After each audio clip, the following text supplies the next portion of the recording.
Hi guys, in this video I'm gonna show you how to change aspect ratio in Photoshop. It's very easy. First of all, you just need to click on this little icon here, which is the crop tool, and by using this tool you can change the aspect ratio. Now here you can see we are getting the option ratio. If I expand this drop down, I'll able to see a lot of aspect ratio there, and I can choose according to my need. Let's say for the video I choose 16:9. You can see the aspect ratio is changed. Now to fit the image inside the aspect ratio, you can just expand this aspect ratio according to image, and now we can just put the image inside the box or inside the aspect ratio we choose.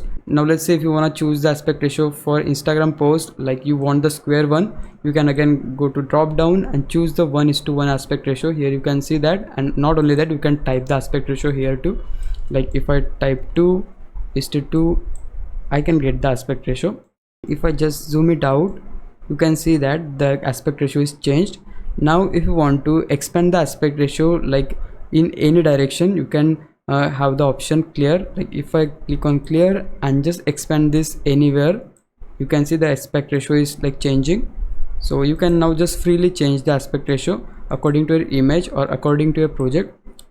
So I can just choose this one and fit the image inside it, and now if I click on this empty area, you will see that the aspect ratio is changed. And it is that easy to change the aspect ratio in Photoshop. Now if you found this video helpful, please leave a like, consider subscribing to our YouTube channel. I'll meet you in the next one. Bye bye.